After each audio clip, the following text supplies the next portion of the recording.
Yeah, we got David Duke in the house. So you've been banned on all these platforms, so everybody else gets to tell us like who you are. So the whole point of having you come on the show, I want to know who you were from you, directly from your mouth. Well, thank you for that. Mm-hmm. So you established the clan in 74? Yeah, I got involved in a clan that already existed. It was the Knights of the KKK, and it was done by a very fine person. So you've never been a part of any lynchings or anything? Oh, God, no. Like all I know is what I see on like Hollywood TV. Representation of the Klan. Did you say I know about the Klan is what I've been taught. You had to see Black KKK Klansman, Spike Lee's movie, huh? I can't stand that nigga. I can't stand it. When I ran for office, and I got elected to office 2-3 times, my slogan was equal rights for all, special privilege for none. And I said, unless we stop this immigration, it was going to be bad news for all the American people, blacks, whites, everybody else that's in the country. It's before your time, David. Well, maybe it was the great replacement theory. It's not great replacement theory. It's great replacement fact. It's happened. Yeah, right. Even blacks have been replaced. We used to be number 2 in this country. That's exactly right. Even blacks have been replaced. That's a really good point. So I had a father in my home, but I didn't really notice at the time. But none of my black friends had fathers, and a lot of them today, they're all in jail. This is a Christian country, and if you go to any bookstore or you just turn on the movies, you see so many movies that really just rip Christianity and even rip Christ. Right. There's one Nazi state, and it's really Israel. Back in your young days when you was with the Klan, were you like sexually attracted to black women? No, I never was. No? I was always partial to white girls. We got a gift for you. You probably don't need it. It's the N-word pass. N-word pass. You want to put your hood up? I won't need this pass because I never use it. Now, are you telling me I should start?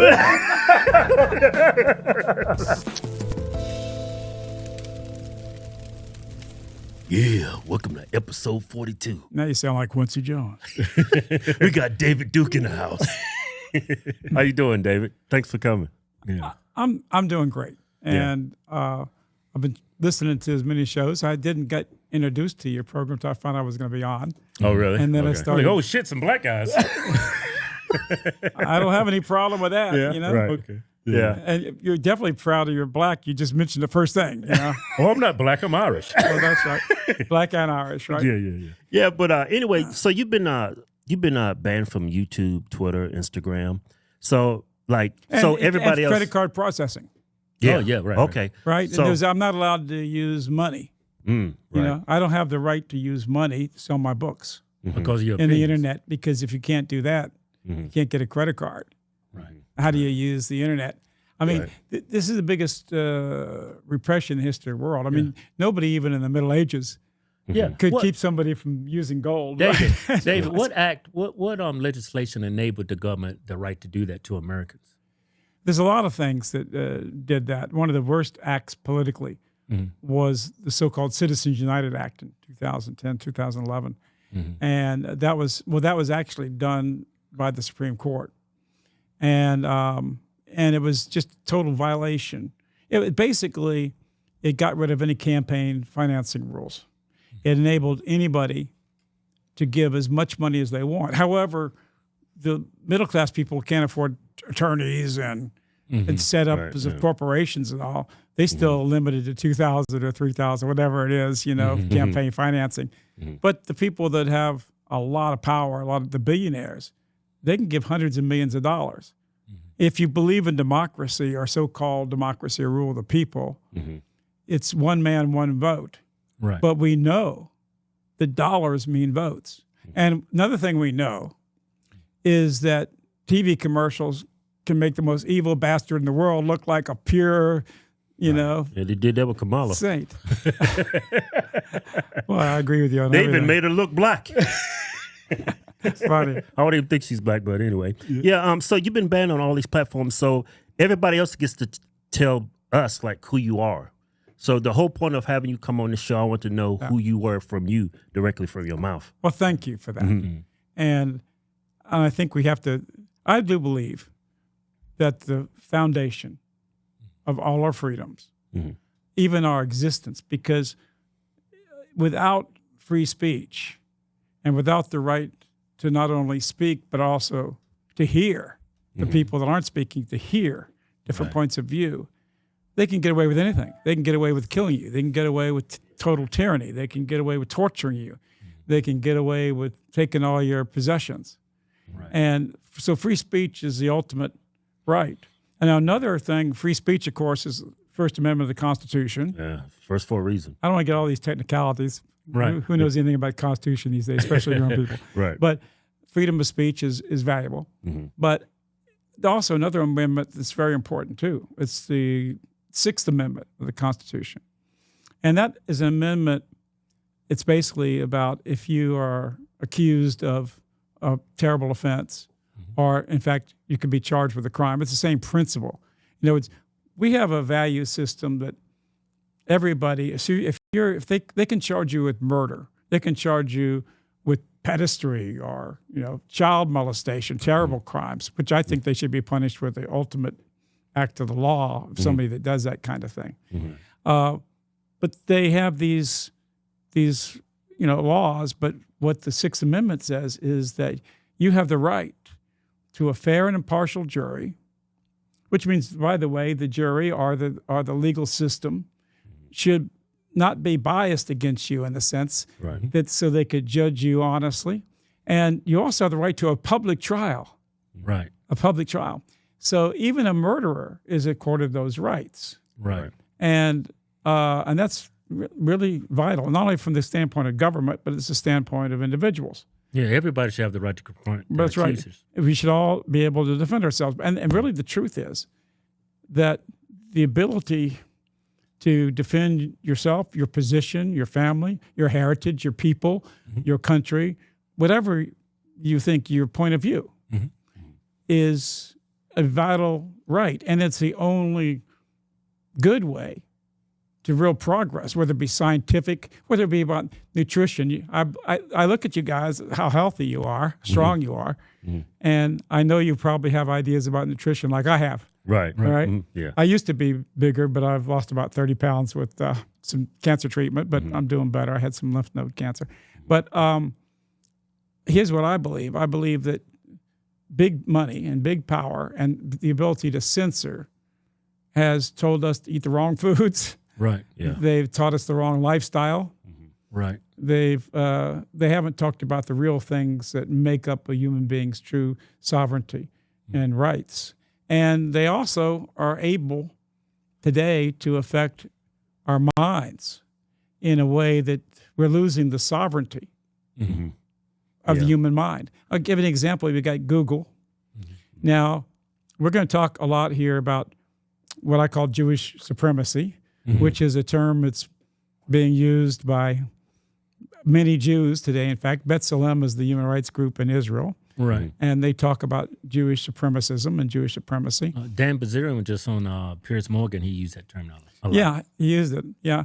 And he's a good guy. I think he's honest. And we'll talk about it. That interview was interesting because Piers Morgan is such a creep. I mean, unbelievable. Everything that he disagreed with Dan on, he just called him a Nazi. That's not like a valid argument to me. Of course, it's not an argument, but it's also ironic about how that the incredible hypocrisy of these people is unbelievable, and it's like so Jewish supremacy.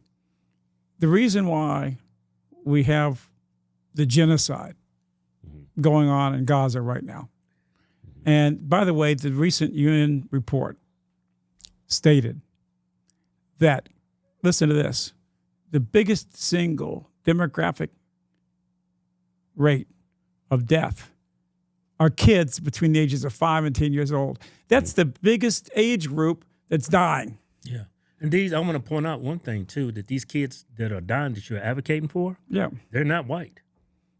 Well, some of them are white, some of them aren't. Right. A lot of the Palestinians look like me. I've actually seen some. I've been there, and I've been to Israel. I've been around the world. I lectured, and by the way, I've lectured in about 20 universities throughout the Middle East and many hundreds of universities across the world. Invited by Muslim audiences. I'm invited by, obviously, Christian audiences. Invited by universities. Oh, well, I didn't know that. Yeah, but it's still going on, but I only get that right now. I don't get that right in the United States. I lectured Oh, we can't see it here in the U.S. Yeah, I lectured at a couple of universities in America, my history, often for big events and small events. But it's like, but now that's not permitted. I've been on Meet the Press 3 times. Right. That's the leading talk show in America. But now, you know, I can go on the Hodge brothers, thank God. Right. Yeah, and you know what's weird about that? I feel it's like an ethnic cleansing genocide that's going on. Why do you think, like when I go on Instagram and I see a lot of other conservative people like ourselves, and they're like mocking what's going on. Why do you think that's going on with Republicans and conservatives? Why do you think they fail to see that it's a genocide? Well, and so-called Christians, yeah.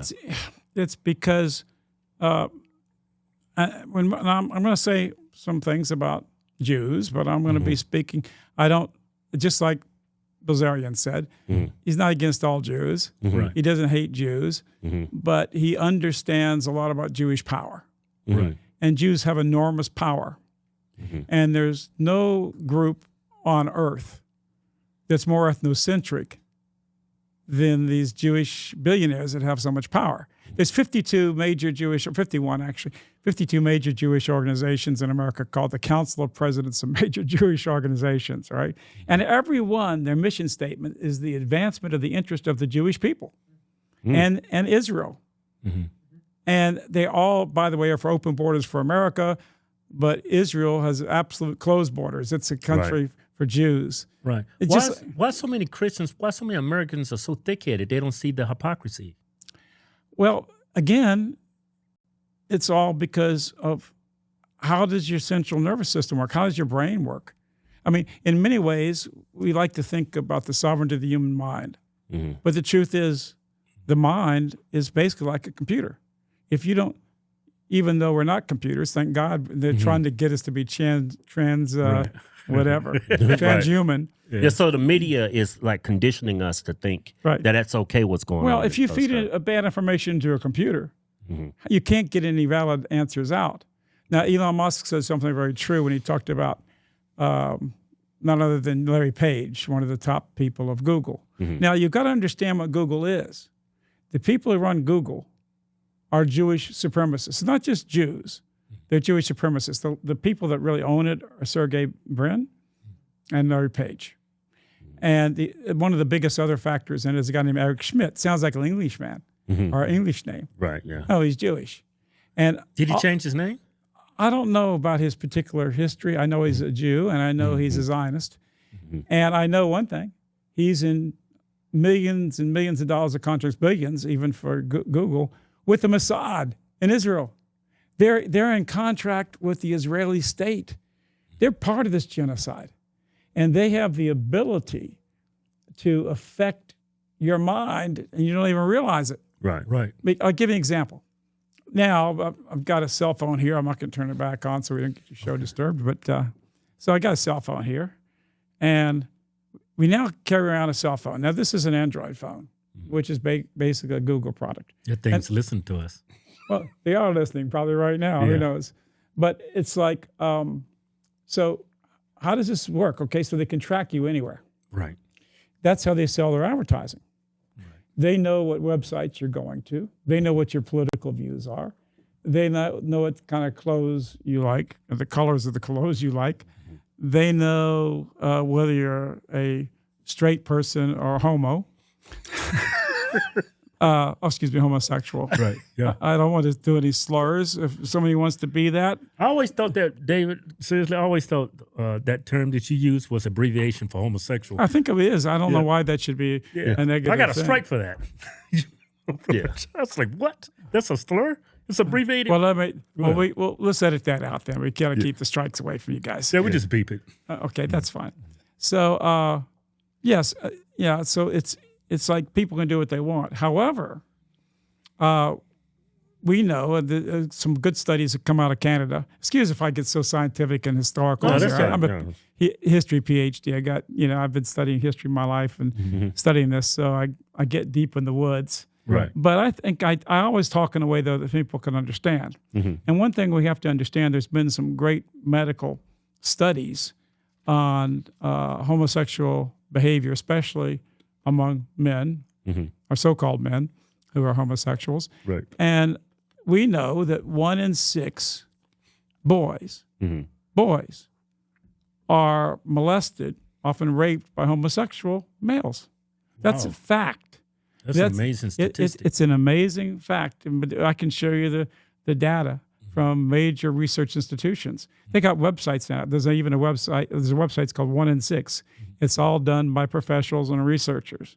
So if this is the case, and one of the reasons why is because homosexuals are very sexual active. I think that's the horniest beast on this planet is a homosexual man. They will literally have sex with anything. Yeah, anything at any time, anywhere. Yeah, but like Freddie Mercury, that Queen singer. We can't say all of them. We can't say that every one of them's that way. Yeah, I'm not saying all of them, but well, I think you can say that. Well, there's definitely a difference in the mores between homosexuals and heterosexuals. Maybe heterosexuals would have more of it, especially when they're in their prime. Yeah, like Freddie Mercury, that guy from Queen, he was so gay it killed him. Well, yeah, that happens. and by the way, there's even been study, and again, I'm not just trying to bash people here, but there is a relationship between homosexual and people who are serial killers.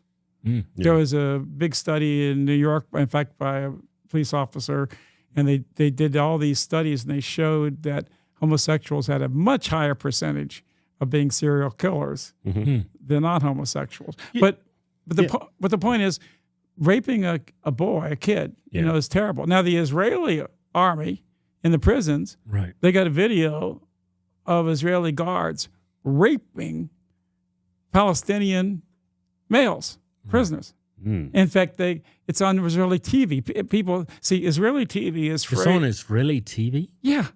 Well, they blur out the parts, but everybody in Israel knows about this. In fact, when they prosecuted these prison guards, when this happened, right? Listen to this. They didn't get upset at the prison guards committing such an offense. And these guys that they're raping aren't Palestinians. They're Palestinians, but they're not terrorists or anything like that. Right. And I don't even think most Gazans are. I think the Israeli army and the Israeli state is far more terrorist than Hamas is. Yeah. And I'm going to we'll give some facts about that in a minute that I can prove and easily show. Well, they got the resources to do it. What does Palestinians have? Well, first of all, but first of all, we got to realize that any sort of killing of civilians or people or children or whatever is very, very evil. Right. Okay, let's watch it. עיניהם מכוסות. הנה כאן קבוצה של חיילי המילואים מכוח 100, יחידה המשמשת להבטחת המתקן. הם לוקחים את המחבל, הנה הם כאן בפינת המתקן, כנראה מודעים למצלמות האבטחה ומנסים להסתיר מעשיהם במגינים. הצילום כולל תיעוד של העבירה מיוחסת לאנשי המילואים, מעשה סדום בנסיבות אינוס. שעות אחר כך פונה המחבל לבית החולים מדמם. הפציעות שלו הוגדרו מורכבות. הקביעה הרפואית חד משמעית. But guess what? The Israel, including Knesset members, government, they came and they rioted because these rapists, torturers, really, to me, rape a male, for instance. In fact, a lot of these people were raped by electric bars, and it's pretty disgusting to think about. And one of them was just about killed. And that's the reason why one of this was discovered, because the person was almost died. They sent to the hospital, and then they realized that he was anally raped, But anyway, so they give a line of them, and they film each other because they're proud of it, right? Right. So the Israelis, instead of saying these, I hope you throw the book at these guys, you're giving Israel a bad name. You're proving to the whole world the evil that's going on in our country, and how this is not any sort of value system that's for humanity. Instead of doing that, they had a riot to demand they got freed. In fact, sounds like Black Lives Matter. Well, whatever. I'll let you talk about that. But Yeah. I'm one of those terrible racists who actually believes all lives matter. Right. and I'm called a racist. I had a bill in the House of Representatives when I served there, and it passed my body, the House of Representatives in Louisiana, and it was pretty interesting because you know what the bill said? The bill said that that we cannot, you're not allowed to discriminate against someone on the basis of their sex, or not their sex, actually their race, and that that is against human rights. People should get the job that they're entitled to by their merit, right. And so the Black Caucus, as well as the Zionist-controlled media, and it's the Zionist-controlled media, we'll go into that in a few minutes, they said, oh, there's a racist bill. That's a racist bill. A bill that says you can't discriminate against someone Hey, it sounds by like we their need race. a white caucus. If we got a black caucus, we need a white caucus. Keep everybody even. That's racist, right? Well, you know, there's 50, and going back to because I think the most important issue, just like Bilzerian said, you saw the Bilzerian interview. I think I agree with Bilzerian. The greatest danger to the world is, first of all, not white supremacy, even though I'm not in favor of white supremacy. I'm not in favor of exploitation or any sort of slavery or any sort of harm to anyone. Well, that's a relief. But of course, of course. Right. I mean, I'm a human rights activist. That's what I call myself. I don't even call myself a white nationalist, even though I guess I'm the most famous person in the world trying to say that we got to control our borders and we have a right to preserve our heritage, just like every country does. Yeah. I mean, Turkey is 90% of Turkish origin, right? They have a few other things like Kurds and other people, but Turkey wants to remain Turkish, right? Greeks want to remain Greeks. Right. I mean, Aborigines, they celebrate their own people, right? Right. And I understand why the Indians resisted any migration years ago, but centuries ago, in the history of the world, it's only been in the last 2 or 3 centuries that people realize it's not right to go in and move to another country, take over your country and enslave the people or hurt them or whatever, right? Right. But that's what's happening in Israel. Well, exactly what's happening in Israel. Yeah, they entered that area as refugees because of World War II, right? Yeah. And then they got there and it's like, oh, thank you for helping us. We're going to form our own government and we're going to annihilate you people. It's pretty much what they're doing. Right. Yeah, but I would suggest to you, but you're right, they that was the excuse. Right. But let's get something straight. Zionism preceded National Socialism in Germany. I want you to think about that for a second. And there is no more, and this is a shocking thing, and I want you to keep your channels, but you can beep any of this you want, that's fine. Just give me a good record for my records so I know what I said, right? That's all I want. Just give me the raw data here. But the truth is that there is no more racist,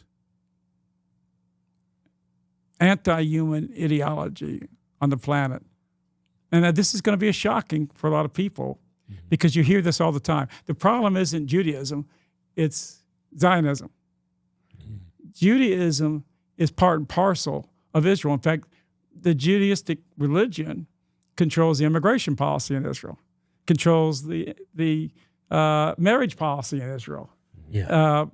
And Judaism, the chief Sephardic rabbi is kind of like almost equivalent to the Pope. He's the most respected Jewish thing. He did a broadcast of the whole country of Israel, and this is no joke. I mean, you can look it up right now. Just pull it up from the Jerusalem Post. Rabbi Yosef, YOSF, who says the only purpose of Gentiles is to serve Jews. I mean, this is the chief Jewish rabbi of Israel. I want to ask you this: like Jews, not only was kicked out of Germany, or they tried to kick them out of Germany, wherever they've been throughout the beginning of time, they've been banished, ousted. Well, yeah, I saw a report where when you talk about kingdoms, of course, most countries and most regions were smaller. In nations, it's been like about 150. but in terms of kingdoms and entities, which were pretty significant in historical terms, they've been kicked out of about 1,100 different societies. And, of course, they say they're always innocent.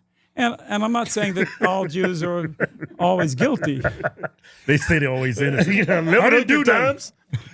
Yeah. I'm starting to notice a trend here. I got kicked out of every bar in this town. Those bastards. Yeah, right. They just always didn't like me for some reason. Right. You know? Yeah. Yeah, I was pickpocketing the people in there, and I was beating up the girls and stuff. That's no problem. I think, David, that term anti-Semitic has lost all value. They label everybody who disagrees with them anti-Semitic. Yeah, that's exactly what it means now. You know what anti-Semitic needs today? I believe this is the way they're defining it themselves. Mm-hmm. They're defining it themselves as an anti-Semite is somebody who opposes Jewish genocide. Right. And Jewish racism. And Jewish supremacism. David, is it true to be a Semite? You have to be from a region. You have to have that genealogy. Well, in a technical sense, yes, but anti-Semite has become just a term for anti-Jewishness. Yeah, they only they can have that term used for them. Right, and it's way more than that. Okay, there's about 16, 17 million Jews in the whole world. Now there's 8 billion people in the world, right? And the truth is that Jews have been persecuted from time. You know, I argue sometimes that there was a reaction to them because of some of the things they engaged in, which was disreputable. The Sackler family, they got half the country on drugs, marketing OxyContin, right? Which caused ultimately millions of deaths. And that's just from the overdoses, not counting the ruined lives. Jews behind that too? The Sackler family, they were the biggest contributors to Israel you could possibly imagine. Right. And in the court cases, we learned that the Sacklers knew these drugs were extremely addictive, way more than even heroin. And they knew that, and it's in their papers. But guess what? They marketed it to the doctors. They bribed the doctors, sent them to Monaco. Come to Monaco, get all your patients to use OxyContin because they want to addict them. And so all these working men, black, white, others, a lot of this fell on people in Appalachia and all the people like that. When they get injured, and males are doing most of the jobs, of the most dangerous jobs. You know, whether you be a police officer or whether you be a fireman. Firemen have a great death rate and also injury rate. And then you have other things, you just being a lineman up to poles all the time or being on a building laying steel girders. And people get hurt. You're in a mechanic shop, right? And the lift breaks and it crushes you, right? And so go through pain. And so they're trying to get pain relief. They go to the doctor, take this OxyContin, and then they get them hooked. Right. Yeah. And then... And the Sacklers, they were Zionists? Oh, man. Talk about Jews. They literally, no, super Zionists. Oh, okay. They were some of the biggest benefactors of not American universities, Jewish universities in Israel. They sent most of their, quote, philanthropic work was all to Israel. Yeah, I've recently just learned that like all this transgenderism that you see and hear about here in the States, I had no idea that actually in the Talmud, this is like their religion. I had no idea. I just thought that was something some progressive here in America came up with. I forget the guy's name. 1939 was it? 29. The actual inventor of transgenderism. He was in Germany. Yeah. Yeah, he was Jewish. Well, that's exactly the first one that did the operations. You know, on kids and stuff like that. That's the books that were burning in Germany when Nazi. Yeah, but they were. You know, most of the books they were burning was porn, pornography, and the Weimar Republic was known for its porn. Sounds familiar. Yeah. But there's a. Again, I gave a lot of facts. I don't want to tie us all down with facts. We're gonna have a lot of fun here too. But there is an important Jewish scientist, social scientist. His name is Abrams, Nathan Abrams, and he did a article for the Jewish Intellectual Quarterly, and it's called Triple Ethnics. And it talks about how the Jews, in his words, the Walt Disneys of porn. I mean, because they were the whole source of the X-rated movie industry. And I think the X-rated movie industry is not a good thing for people. I think pornography is not a good thing for a young male either. Yeah, it's easy it's fun to watch it, but it screws your head up. It's addictive, and it damages people, and it lessens male fertility. It lessens, it can even reduce some of your testosterone rates and so forth over time. But there's all sorts of negative things to it. And it also seems to be a barrier from people making a real relationship with the opposite sex. Yeah, just have fun with yourself. That's it. And so what this does is it really limits the reproduction rates of populations that have a lot. And I noticed this. I lived in Russia. I worked with Alexander Solzhenitsyn, the great anti-communist dissident. Most of your young listeners probably don't know who that is. I grew up I worshipped the guy because he was anti-communist. He helped overthrow the communist regime. And by the way, the Russians aren't communists anymore. Just a note for people to notice these things. Russia's not trying to take over the world anymore. Right. It was trying to take over the world when it was when Jews dominated the so-called Soviet state. The Jews hated the Russians. I didn't know that. Oh, yeah. Communism was a Jewish movement. And this is what I talked about a little bit earlier in the, we can give a plug for him, the Jake Shields show, that here's Bilzerian on Piers Morgan, right? And Bilzerian said, look, he said, Jews murdered through communism, which they controlled the communist movement. It was a Jewish movement was communist. Oh, Piers Morgan says, oh, no, that can't be. That's not true. What's the facts? And the fact is that the guy that Piers Morgan really loves more than any person probably in history is Winston Churchill. And he loves the fact, by the way, that they burned alive 700,000, 900,000 German, mainly women with their babies. Wow. In the bombing. And you always hear this. And one of the things he says famously is, oh, it's okay to kill all these Gazans because we killed those Nazis, didn't we? We killed their families. We burned alive babies, and their mothers in their cribs with saturation bombing. And this was in fact Allied started this. It's kind of the same way that we were given this story that Saddam Hussein was, a monster. Yeah, weapons of mass destruction. He's killing his own people. Killing his own people. But then you have Madeleine Albright. Again, the younger people, I don't know why this, but during the years ago, she goes on 60 Minutes, right? And she is a big Zionist Jew. She was head of our State Department. And 60 Minutes asked her about what is going on. They went to Iraq, and they found out we had sanctions against Iraq. And our government, which was then the State Department, has been controlled by Jews for a long time, Jewish Zionists. And again, it's not all Jews, but we're talking about Jewish elite, right? And she supported the sanctions.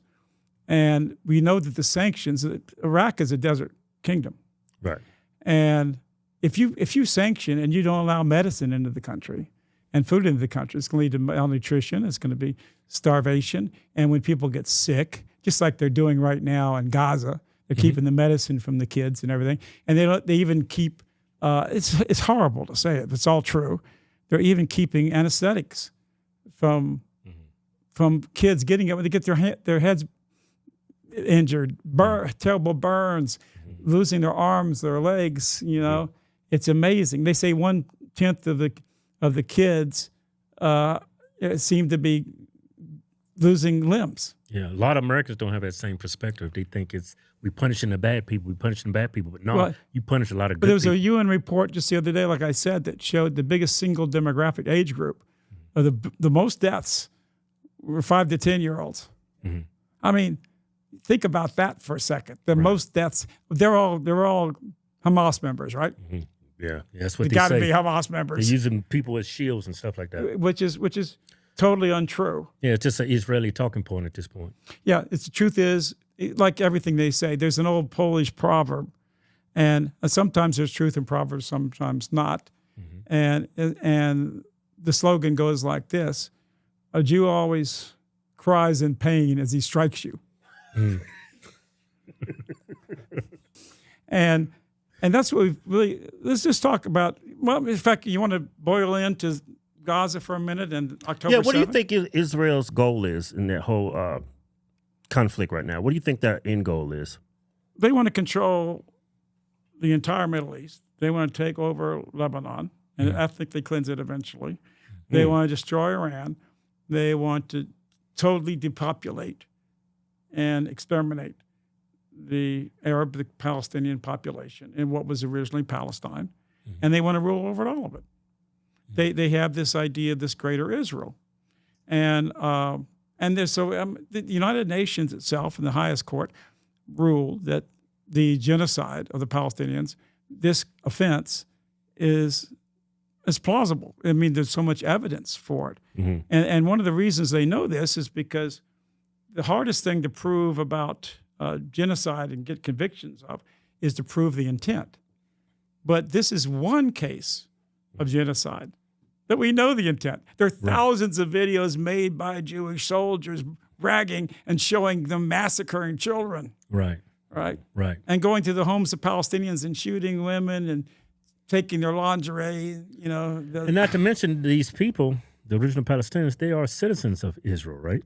Well, some of the Palestinians are 20%, and they are also a suppressed minority. But they really want to get rid of those eventually too. I don't think there's any argument.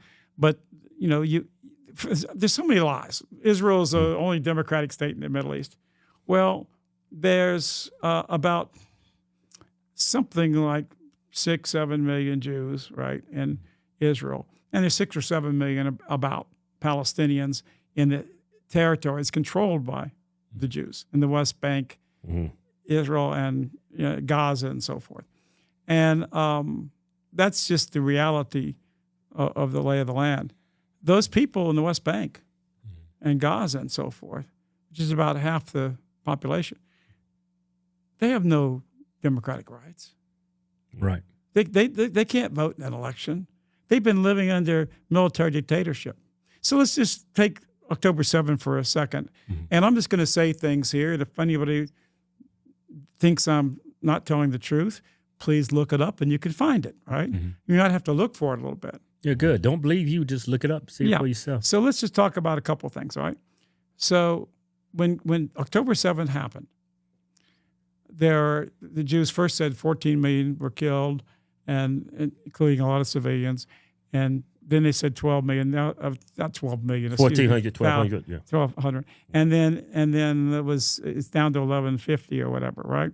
And by the way, if you look at the pictures of all the people in there, I would say half of them or more have Israeli uniforms on, right, in the pictures.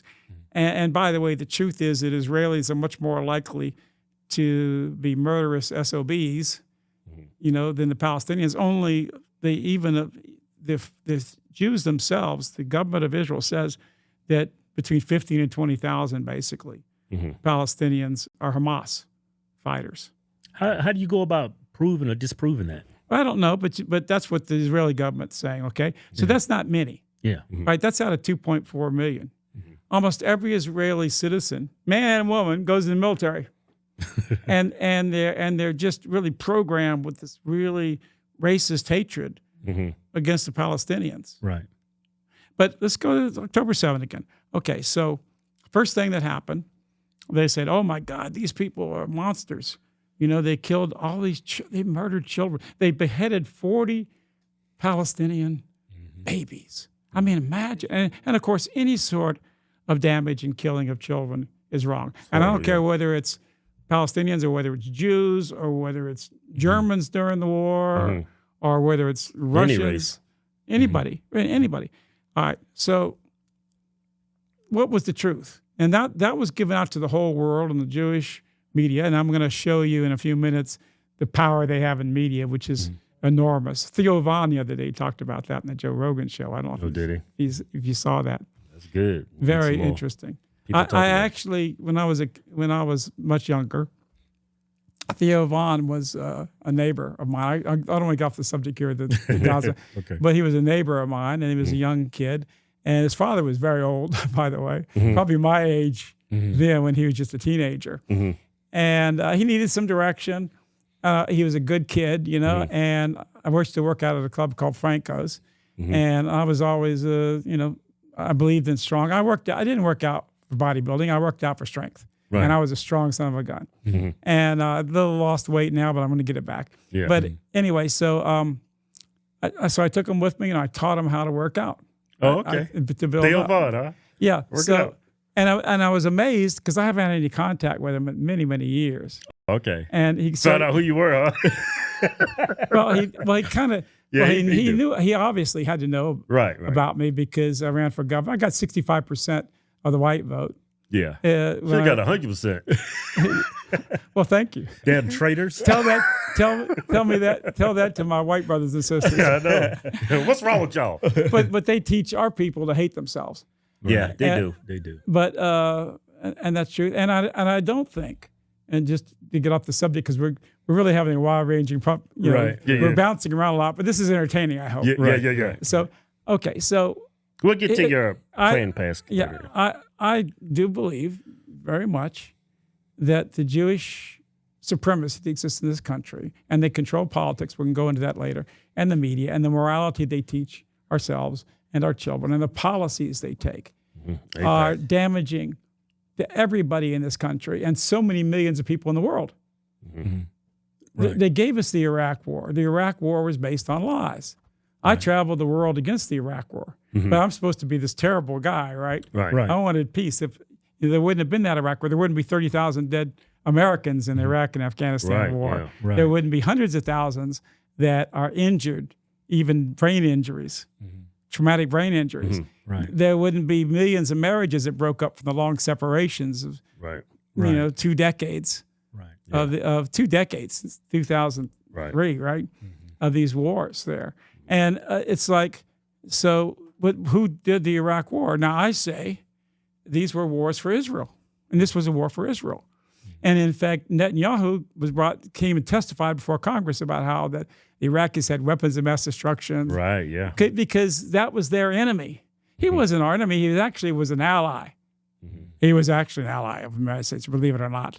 Yeah. He did kind of what we wanted, and he sold a lot of oil to us and at good prices and everything else. But he became an enemy because he was supporting the Palestinians. And so they wanted us to fight a war. But they didn't want to do it with Israeli troops and Israeli money. Yeah. No, they want to use American troops and American money. And they did it. Now, when I say that they brought about this war, I can prove it easily by any measure you want to make it. There's a fantastic economist and thinker and diplomat named Jeffrey Sachs. He's a professor at Princeton. And he tells us, in fact, on his website, he says the people that created the Iraq War were these neocons, and how the neocon movement is a Jewish movement. In fact, he listed all those top people in the Iraq War that brought us the Iraq War, which is based on lies. And by the way, I campaigned against it. I like Tucker Carlson, but he was actually working for the war. Yeah. At that time. So, I tell Tucker I'm not such a bad guy. Hopefully you will interview him one day. Yeah, he's like an icon today for the Republican movement. But anyway, so it's like the issue is that I think African Americans, Asian Americans, all Americans, and European Americans have all been damaged by this corruption that's ruling our country. The middle class, when I grew up in America, I'm way older than you young guys, and when I grew up in America, a person starting out, basically, a working person in a factory, working person at a job, could buy a house. Yeah. Right. And he could buy a house and actually pay the payments on it, and the wife didn't even have to work if she didn't want to. Yeah. Right. I mean, now you can't do that now. Can't do that. You can't hardly afford it even if both work. Yeah, the middle class is gone now. If you both work, what kind of guidance do the children get and need, right?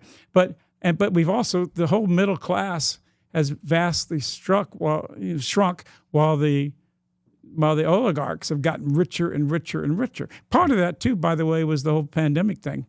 You know, basically that destroyed that. I saw headlines out of a number of major publications that the shutting down of the massive businesses of America transferred at least $3.5-4 trillion from the middle class to the richest 1%. Yeah, right. I believe it. And it's all. So this damage, and when I say these banks and some of these economies, you have a Jewish domination, they do. Goldman Sachs is a giant criminal bank. Mm-hmm. Yeah, they've been fined billions of dollars over the years. They've been fined billions, but let me tell you an interesting thing. There's a publication called Better Markets. Again, I give you things you can look up. Mm-hmm. You can look up Better Markets, right? Mm-hmm. Go to the website. It's a Wall Street publication that tracks criminality by the big banks, right? Mm-hmm. Goldman Sachs had a lot to do with the meltdown, which destroyed millions of people's lives. People lost their houses and jobs and everything in 2007, 2008. And that's among many. And Goldman Sachs is right in the middle of all that stuff. Well, Goldman Sachs, just a year and a half ago, was convicted. In fact, they pled guilty to a vast, incredible crime. They pled guilty to an international criminal conspiracy. Boy, I hate to use that name. You're going to lose your channel. Right. But they pled guilty to, it's a law, international criminal conspiracy, conspiracy. $4.5 billion bribery scheme. That $4.5 billion was what they were spending in bribes. They were stealing basically, trillions basically from the country. They just about broke the whole country of Malaysia. Mm-hmm. But so this is one of your most famous banks, but they interview them for CNBC or whatever, or Fox News. They never bring this up. Right. They never say you bunch of criminals. Right. No, we're busy sanctioning Russian banks, right? Right. Yeah. And what was they trying to bribe them for? What's the bribes for? Well, the bribes because they were trying to get the money, figure out a way to get money from the Malaysian people into the banks of Goldman Sachs and just steal from them. They basically just about bankrupted their healthcare system. I mean, imagine that. And these were all these were government healthcare systems for their people. And the Zionists did this? The Zionists? Well, Goldman Sachs is has been the biggest single corporate contributor. They used to bundle the things. And see, when there were campaign finance laws where like you gave $1,000, $2,000 a person and give up to that amount because the Jews wanted to express their power because when you're able to go to somebody and say, okay, we've got 2,000 employees or we got 100,000 employees giving $2,000 to you, or they're paying these employees a lot of money. And then we'll do that. We'll bundle it together. And so Goldman Sachs is giving you 2,000 times 2,000 is a lot. Yeah. That's So anyway, and that's what they called it. And Goldman Sachs was the biggest single corporate contributor. Now, since 2011, they changed the law with the Citizens United Act, which says anybody can contribute any amount of money they want. Giving Jews the right to donate So I've got charts. I had some charts, but Jake's got them. He didn't give them back to me today. No, he did. Hey, I want to talk about your days back in the Klan. Okay, well, we'll do that. The Klan has a negative connotation to the word, but before y'all took over it, it was just like a group, right? Well, like a club. There were different iterations of the Klan. And the Klan was modeled after the clans of Scotland and a loosely knit group of clans that were trying to stop the English domination of their country, which is pretty vile domination. They had the right of first night or whatever when somebody would get married. They had the right for some English aristocrat who was rolling over and to have sex with their bride. Isn't that nice? Yeah. But there's a lot of bad things going on in the world. Yeah. You started at so did you you establish the Klan in 74? Well, I got involved in a Klan that already existed. It was the Knights of the KKK. And it was done by a very fine person who was a very brilliant man. He was also kind of he was like the Navy amateur boxing champion, by the way, during times after the Second World War. Yeah, but he was a good guy, and we believed in preserving our heritage and saving his country from the immigration. And it was the only organization that was really kind of standing up to this Jewish takeover of our country. Now, when I say takeover, I want you to know that these are not my words. You know where I got those words from, the Jewish takeover of America? To Jews. Yes, of course. Right out of the New York Times. In 2005, the leading pundit of the New York Times is David Brooks. He writes an article called The Chosen, Getting In. And in the article, you get me for the film in the right places. Well, that's fine. I'm very animated around here. It got me excited here. So anyway, he writes an article, The Chosen Getting In, and he says, this is amazing stuff. And he says, okay, and he talks about the Jewish takeover of academia, which has a great influence on America, the takeover of the American elite. And there's change that took place in America. So he says, I gave a speech on this because everybody talks about how the Jews really dominate the entire Ivy League schools, which are like the ticket to ride in America. You get a degree from Harvard or Yale or Princeton, you got a ticket to ride, right? And it's very, very powerful. It's just like, that's your ticket, right? And how the Jews have taken this over.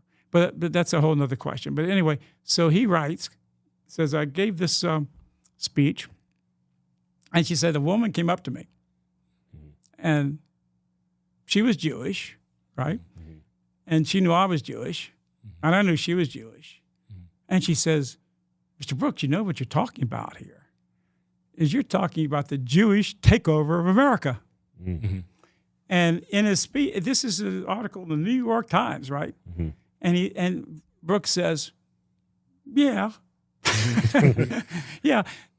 So a lot of people back in those days, Americans had concerns for somebody overturning America and having our best values at heart. There's a interesting book by Neil Gabler, who was a Hollywood reviewer of movies, and he also wrote some books on it. He wrote a book called An Empire of Their Own. And again, you can look that up, folks. An Empire of Their Own, Neil Gabler. And in the book, he talks about how the Jews founded the National Academy of Arts and Sciences, motion picture arts and sciences. And he said these were a bunch of Jews making themselves important and giving themselves each awards, for dominating Hollywood. And he goes on to say, he says this. He says, and an empire of their own means an empire of Jews. The Jews basically controlled Hollywood, and you couldn't get work. You couldn't be successful. In fact, the last Gentile holdout in Hollywood of the big studios was Disney. But they took that over about 30, 40 years ago with Eisner, and then ever since then it's been Jews. There's different names of Jews, but it's just like now nepotism. It's like part of the, it's now a Jewish studio, right? Right. But so this is what he wrote in his book. I'm quoting him, and he's a Jew too, by the way. And he said, these Jews, he said, the Jews were never part of the precincts of the real America. They weren't Christians. They had different values than the Christian people of America, and they certainly had different heritage than the Christians of America. And he said they weren't even allowed in the precincts of the real America, the original America. He said, but this shadow America, this Jewish shadow of America, became what America has become. So the shadow America, this Jewish shadow America, became the real America and the core of our values. No wonder America's gone to heck. Right? And Hollywood doesn't, Hollywood did movie after movie telling young black kids, right? The way to riches and fortunes is become a drug dealer. Right. All the Superfly movies. Right. Doctor, who was the guy that was Public Enemy #1? Professor Griff. Professor Griff. So when Anaconda came out, and who was the Jewish woman that did that song, Anaconda? Not Jewish woman, black woman. Very heavy. Huh? Nicki Minaj. So Nicki Minaj came out, and she's doing all this music, and this is the Jewish music industry, right? Yeah. So they're praising this woman. Wasn't even a pretty woman, right? It wasn't very talented or whatever. And what do? Well, she's got music where she's bragging about shooting people with guns, selling drugs, selling her body, Right. Doing drugs, all this stuff. That's really good role models for black people or white people. I think like the music industry is like really destroyed the black community, the value system, everything. I think so. And you know what? So this guy's pretty honest. So I got into this like Twitter war. Now I'm banned from Twitter because they tell the truth about the things we were talking about here. But and Professor Griff weighed in on it and said, David Duke's right about Nicki Minaj and right about the Jewish producers. Yeah. He's absolutely right about it. He's telling the truth. Yeah. And you look at anything that's popular amongst American blacks is everything's crime, drugs, prostitution. That's exactly right. Sexual exploitation. And by the way, I'm going to tell you something too. This is very interesting. That in 1960, early 60, before the so-called war on poverty started, and also the transformation was really in the 60s when they replaced the Christian morality of America and the family-friendly morality in America with this other kind of, homosexual friendly stuff, friendly of America, and the disgusting aspects. But when this happened, okay, this change took place because this was institutional. But when this happened, when this beginning happened, American black people, about 80%, more than that perhaps, 80% of all black children were born legitimately with a loving, present father in the home. Yeah. Wow. Those days are long gone. So what happened there? It was a change in the culture. Yeah, right. Music, TV. And there was a lot of people trying to hold it back a little bit because they saw this kind of Marxist takeover of the Hollywood industry and this leftist position and this destruction of American morality. But this just wasn't stopped. And the American family, and this affected white people too, don't think about it. Yeah. Right. I mean, rap music, not all of rap music, some of it's pretty cool, but all rap music is like, but the rap music with the drugs and the sexual you're glamorizing it. That's what I got to say good about Bazarian too. I mean, he had a hedonistic lifestyle, made some money from it too, and things. But he said, I just came to the realization that having 9 women a day wasn't really making me happy. Maybe for the short term. Yeah, for the short term, yeah. But he said that's not going to make me happy. Yeah. He said now I'm one woman. Yeah. Anything gets old. Anything can get old. So so what happened here? Now we got a situation that's reversed, maybe 20%, maybe less than that. Yeah, it's pretty bad. I didn't realize when I was growing up, like all my black friends, I had a father in my home, but I didn't really notice at the time. But none of my black friends had fathers, and a lot of them today, they're all in jail. And that's right. And a young male, just like a young female needs an aspect of the mother, and mothers are a different sexual orientation and a different mentality than males are. Yeah, a young black male needs a male father to show him the way. Now, it used to be everybody up until the 20th century we lived on farms and they grew up with their father. They worked with their father every day. Right. They hunted.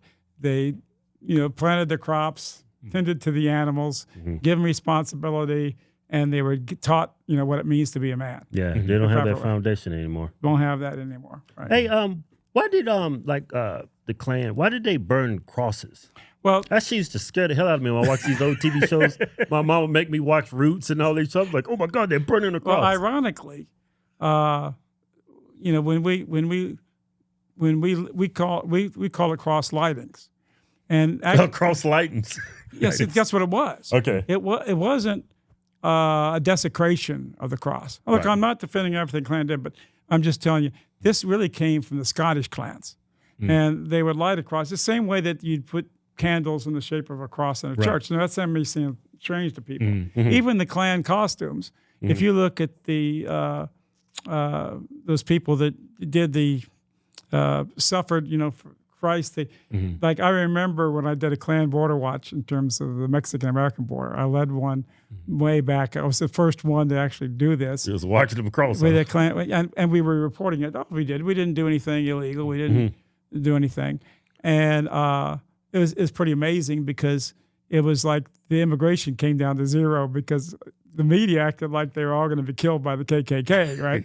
Right. But that's not why we did it. But it's very interesting because one times they would show pictures, and the Spanish proselytes, of Christian church, they wore robes almost exactly like Klan robes. Yeah. And that's where the Klan robes actually came from, believe it or not. And From the Spanish.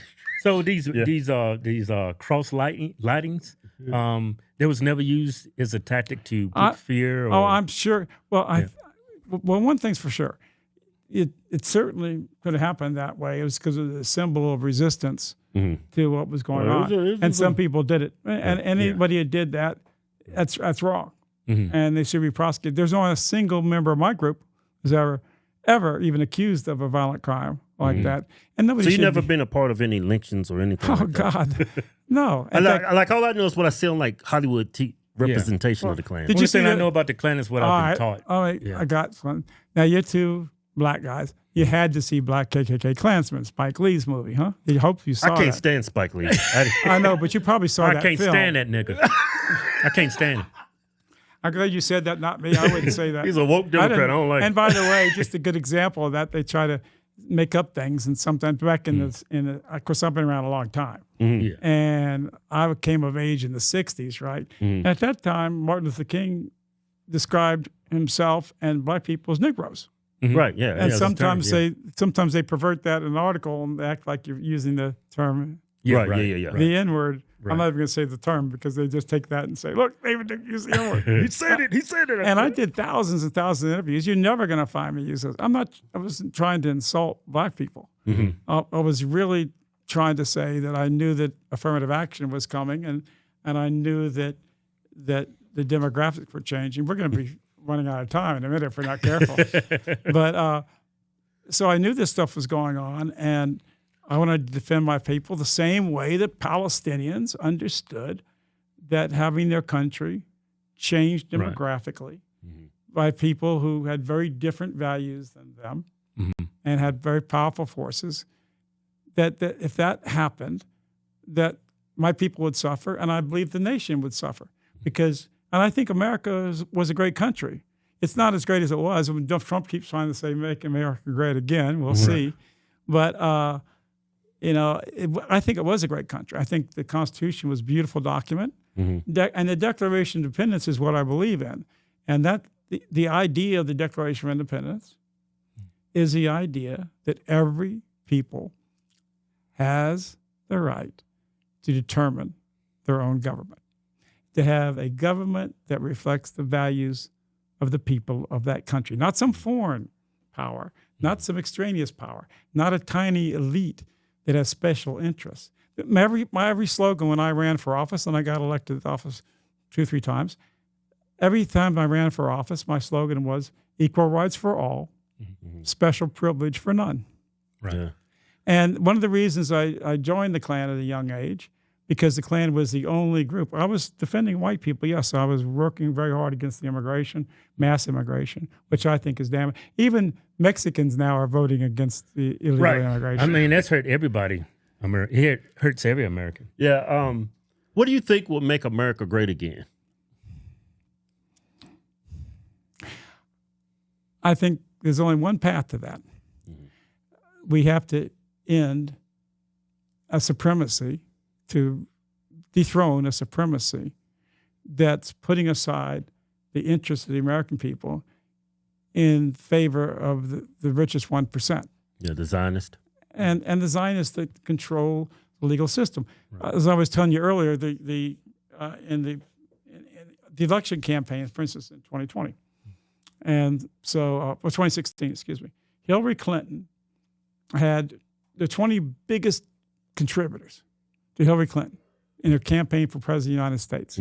20 contributors. Guess how many of them were Jewish Zionists? These are billionaires. We're talking about 10 million from the top all the way down to about 1 million. Or top 20? This is the top 20, the top biggest billionaire contributors. Don't tell me it's all 20. Well, it's definitely not Negroes. No, it's 18.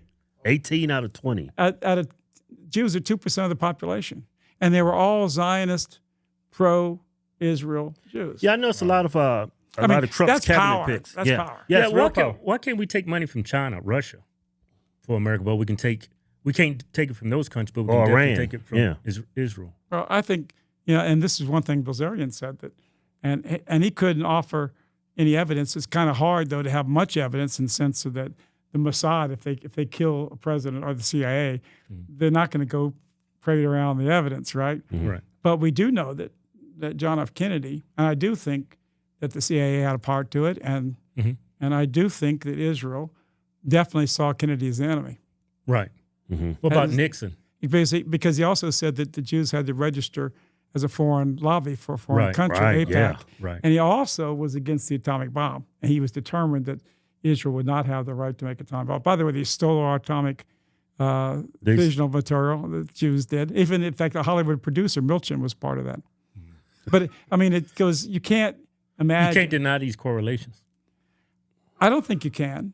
And just look at it this way. We talked about Goldman Sachs earlier, right? So according to Better Markets, and you can look at all the data. In fact, they list it all. It's all documented. Better Markets, remember that. Look up Goldman Sachs. Biggest criminal banking organization in the world. They had 36 major frauds they committed. And they list all these in the article. And they show that Goldman Sachs was, and you said it yourself, I think you have some knowledge here. You're pretty good. They were fined about $10 billion. Yeah, billions, yeah. And for their fines. But guess how much money they got out in bailouts from the federal government? They got, and Better Markets listed, it's like it's over $800 billion in bailouts. Now, a lot of people don't understand this. We have the Federal Reserve. Ron Paul's right, the people that say in the Fed, right? But the Federal Reserve is actually a privately owned corporation. It has government influence because they can appoint a head of it. But even like Trump, we found out, couldn't fire Powell. Yeah. Remember? Would you step down if the president wants you to step down? No. Right. You can't.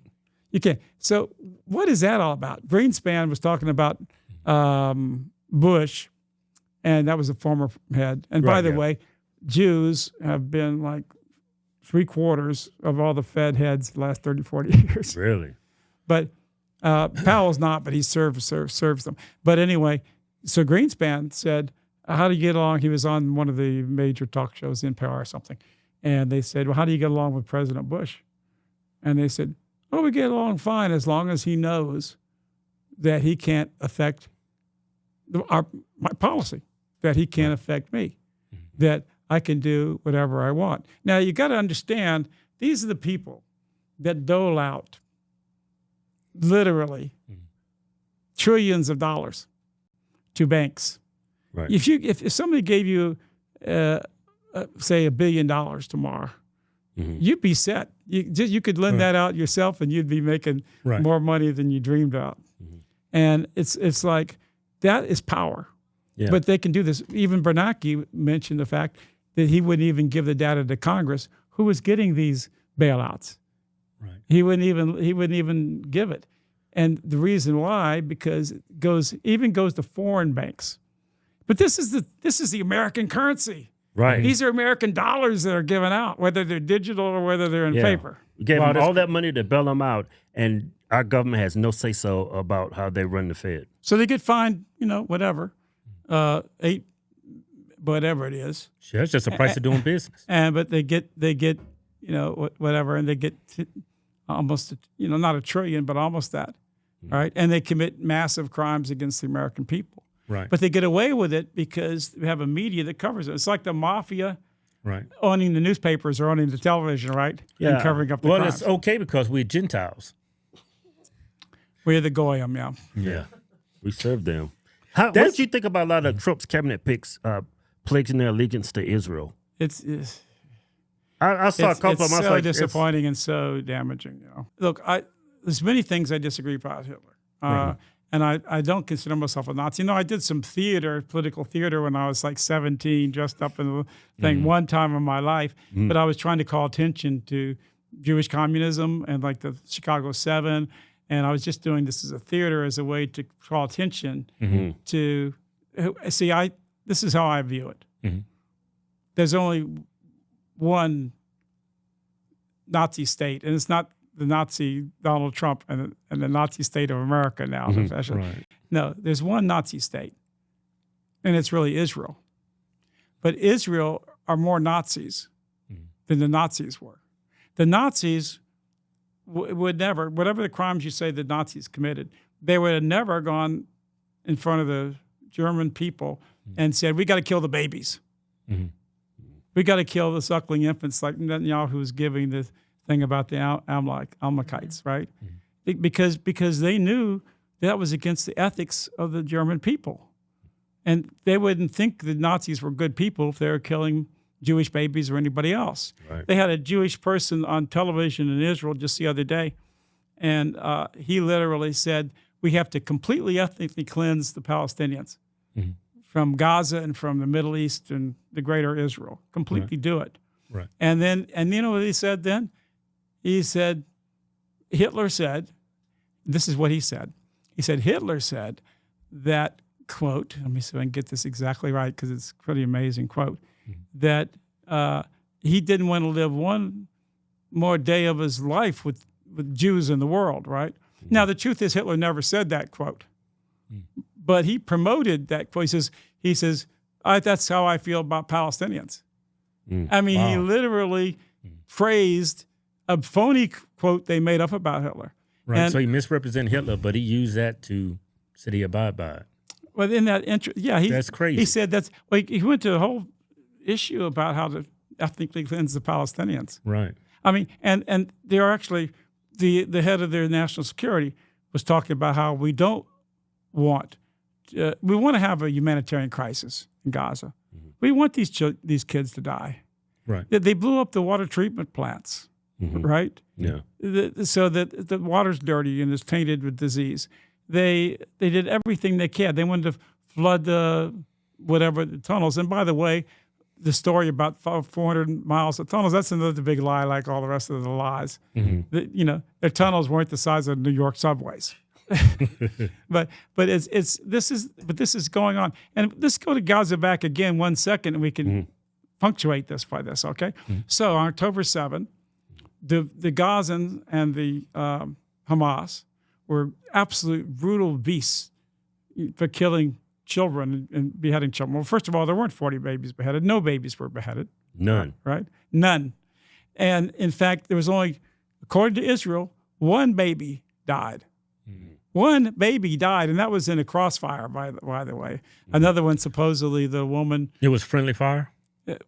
I think probably, because when you look at all the cars and so forth, and these were cars of the Gazans where they're trying to get out and bring the hostages back.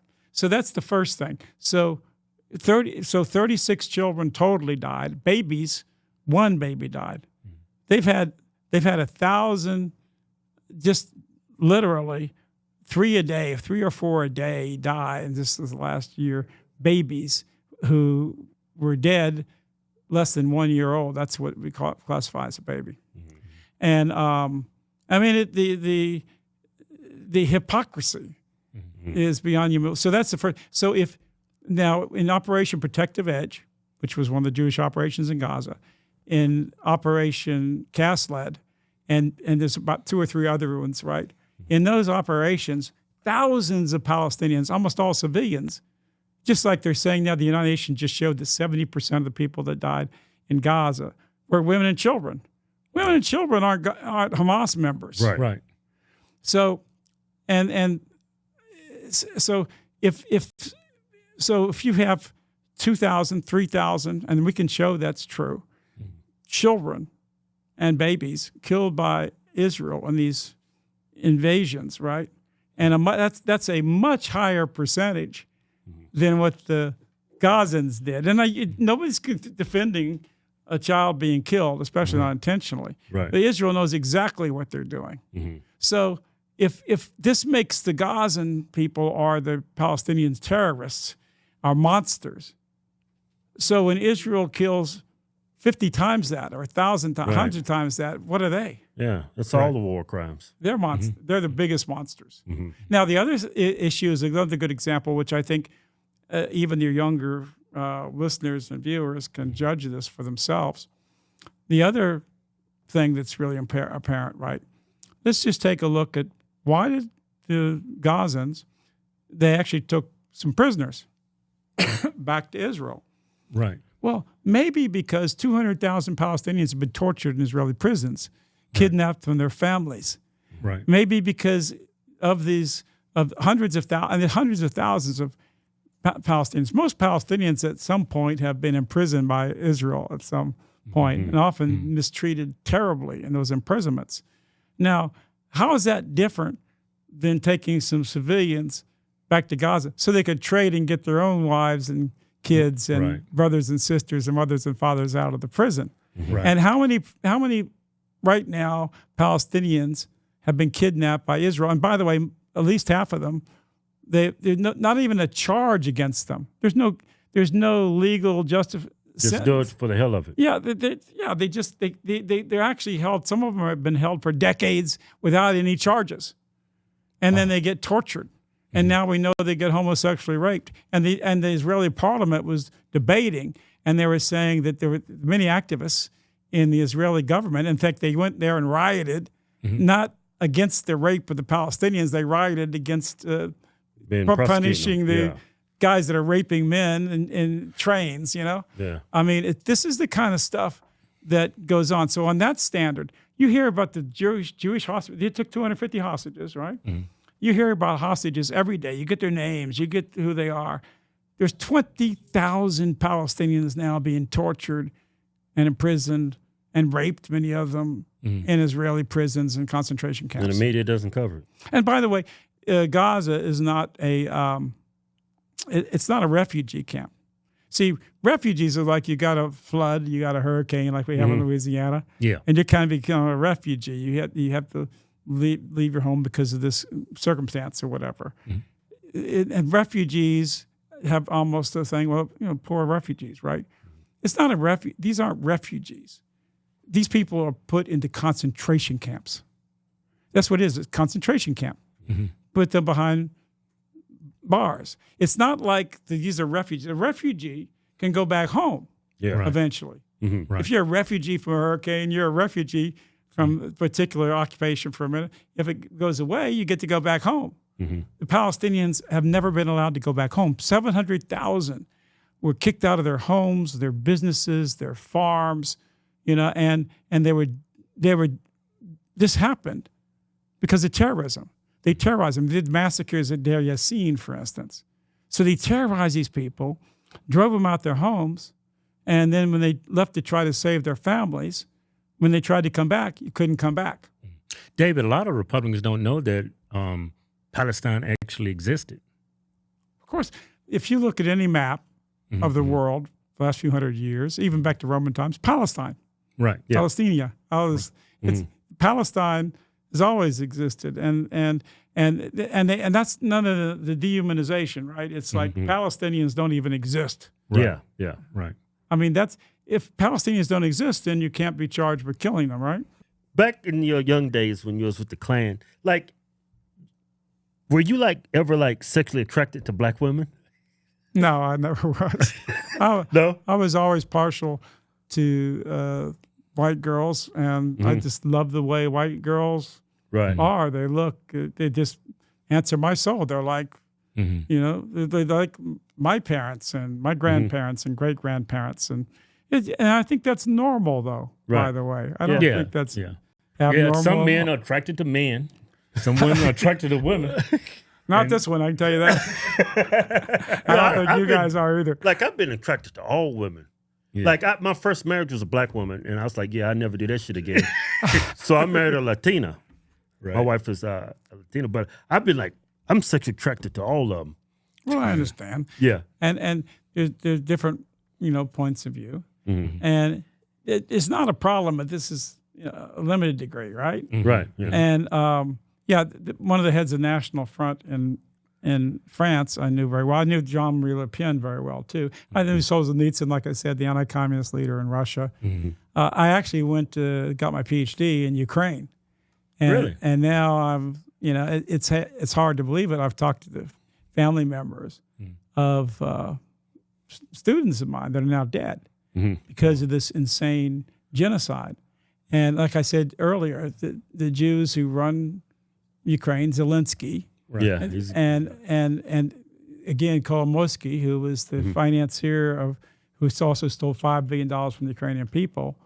They didn't care about the Ukrainians. The Jews are only 0.3% of the country, but they're the controllers of media, the controllers of the banks. In Ukraine. Huh? In Ukraine. And they also, and the reason why Ukraine has been so poverty-stricken and had so much problems is because they didn't have the benefit of a Putin. Putin came in and cleaned up the corruption. Right. The oligarchs were stealing the country of Russia right out from under them. Right. So Putin, you saying Putin is just defending his people, his border? Yeah, well, this is what's so weird, right? Okay, I think we basically have a Christian country here, whether you're Christian or not. I'm okay with people. I respect people. You can be Christian, you can be a Norse person, whatever. I'm a Christian. This is my heritage, right? And it's my values. But it's like this is a Christian country, and if you go to any bookstore, or you just turn on the movies, you see so many movies that really just rip Christianity and even rip Christ. Right. Passover plot and all this other stuff kind of thing. And it's like it's saying that Christ didn't die. He was just in a drug stupor or something, right? But, I mean, that's offensive to Christians. And if you look at the people writing the books, like I read a book by Jews that were talking about how this whole crucifixion was faked and everything. And the interesting thing is that if you really look at the New Testament, again, I don't know if I told you this earlier. I also was on Jake's program earlier. Again, another plug for Jake. Yeah, I know you love Jake. You're a big fan of Jake Shields. He's a friend. He's friends of you guys too. Yeah. He said, "You got to meet these guys. They're great guys." And I said, "I will." Yeah. And so, if you look at the New Testament, right? If you read the major newspaper of Israel, one of the most prestigious is the Jerusalem Post, one of the most famous of all. And there's an article in the Jerusalem Post, perfect example. And the name of the article is written by Shmuley, I think, Botich. I think it's the same one that promotes the genocide. The Jew who sells dildos. He's a rabbi. And is that the same one that was attacking Candace Owens? Yeah, same one that was attacking Candace. And he wrote an article, is the New Testament anti-Semitic? And the answer is yes, they hate the New Testament. There's a book called Jesus in the Talmud by the former head of Judaic Studies at Princeton. As you can see, I am an academic. I do have a PhD. I study history, and I know these things. And that's what we got to get more of the knowledge out. But the people don't know these things because we get a popular media that's controlled by, can I dare say it? No. But just call them the puppet masters. It's like Theo Vaughn said the other thing. Why do these Jews hate white people? And Joe Rogan says, oh no, that's that's not true. And he said, why do you say that? And Theo Vaughn said, well, that's what my Jewish friends in Hollywood tell me. Well, why? I don't understand why left-leaning media, which is mostly Jewish, are calling people white supremacists, dude. Jewish? Did you just say that? Yeah, I just don't understand. Left-wing media is mostly Jewish? I mean, according to my Jewish friends, it is, But why do they hate white guys? It's just woke things, man. It's just virtue woke bullshit. It's like I just don't understand it. Well, because true. Is it woke bullshit? Like Rogan says? Of course not. It's look, the 6 biggest media corporations on the planet, right, are AT&T, run by Stanky, Zionist Jew. You can look up his biography on many things. You can look at Alphabet. Again, this is the most powerful media corporation, 80% of the search engines, if you look up a person's name or an ideology or a political group or a religious group, anything you look up goes to Wikipedia, or if you're going to use an encyclopedia. Wikipedia is run by a guy that was given $1 million prize in Israel, who says he's an open, dedicated Zionist supporter of Israel. That's a lot of power to control the information that you read.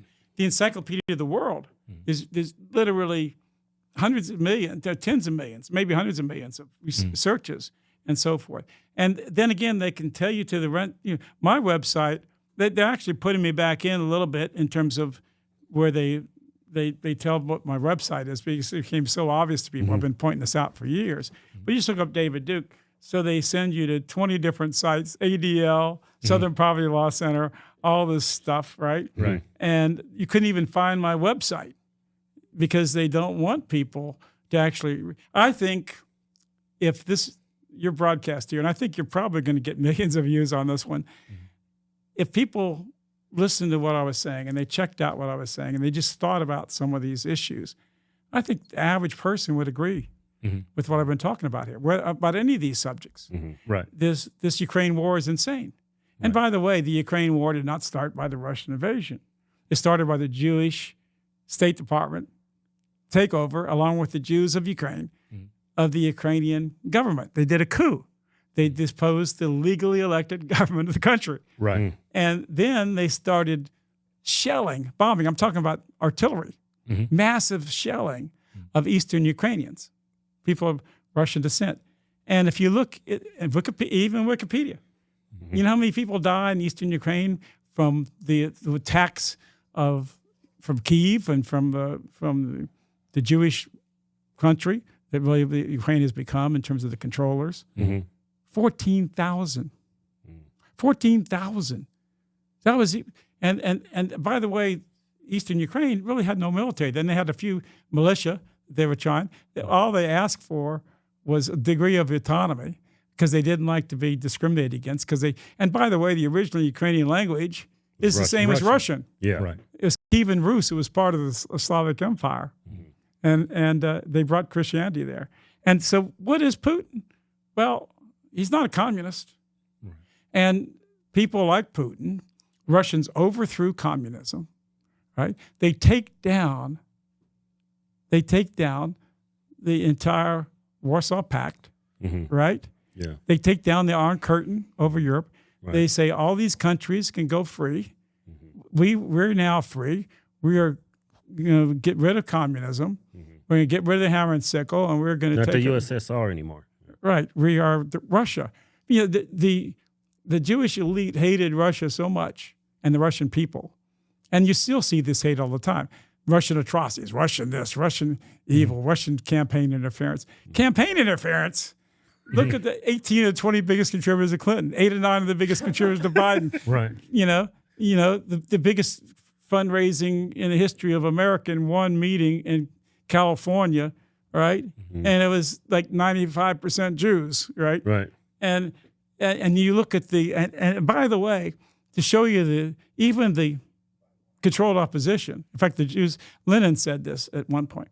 He said, even the controlled opposition is ridiculous because they'll say stuff like, it's the military-industrial complex. Well, you know what? Of the 20th contributors to Hillary Clinton, none of them were weapons manufacturers.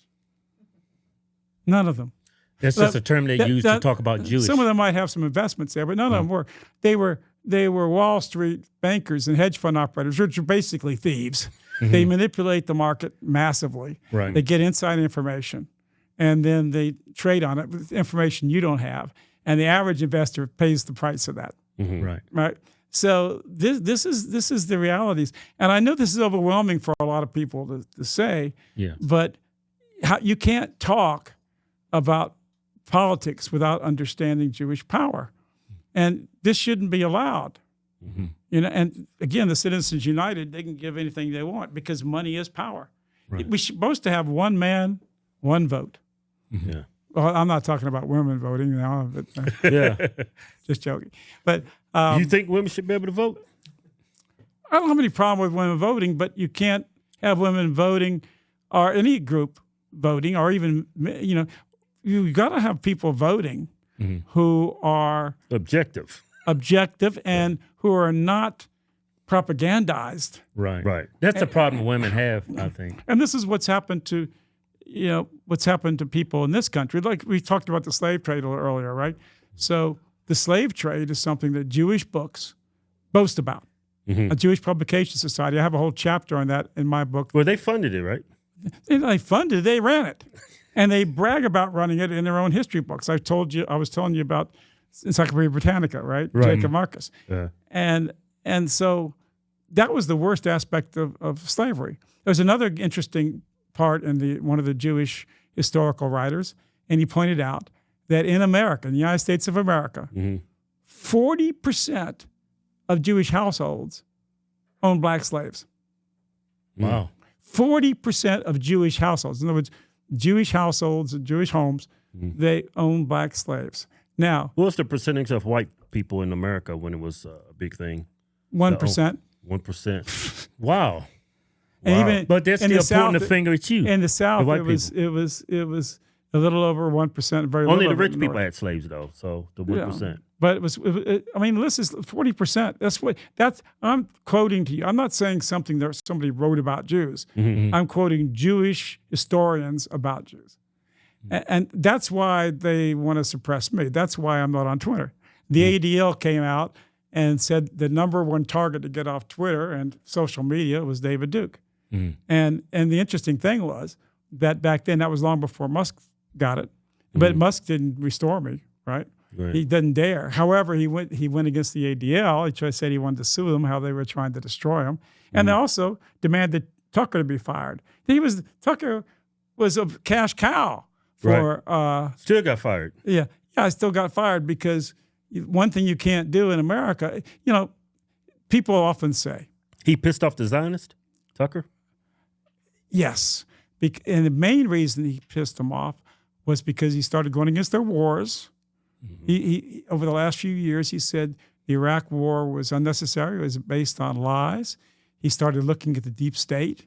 Now these were all part of that Jewish agenda, that we should be spending money on Americans, not overseas. Put America first, like Trump promised. Right. And so he became an enemy. He also was talking about the Great Replacement theory. It's not a great replacement theory. It's great replacement fact. It's happened. Yeah, right. Definitely. Right? There's never been a country. Even blacks have been replaced. We used to be number 2 in this country. That's exactly right. Exactly right. Even blacks have been replaced. That's a really good point. I never thought of it in that way, but that's true. Yeah, like this past election when black people actually pissed off that like 52% of Latino men voted for Trump, and now they're trying to boycott the Latinos. Like, y'all, the poorest demographic in the country. It's not going to work. Good point. So, this is and that's the ultimate supremacism. Right. And I think the problem most Americans have is they don't know their history. Well, of course they don't know it because the history is not being written by our friends, but by our enemies. It's written by the winners. Like Neil Gabler said in The Empire of Their Own, if they know the history, it's like, oh yeah, it's the movies. Yeah, the media's narrative goes away. The movies. That movies are going to give us the history, right? Like black KKK Klansmen. Yeah. Right? So, oh yeah, the Klan was, David Duke's Klan was going to go blow up and kill a beautiful black young leader, civil rights leader. And he had that in his movie. This is in the movie. This is in the movie. And the bombs went off, right? And people were arrested.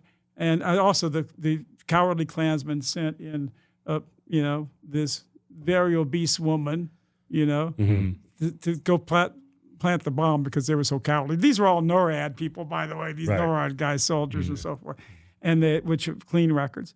And the interesting thing is, the book was written by Ron Stallworth. He was a black police officer, and it was about the idea that he infiltrated the Klan because he joined the correspondence thing of Klan.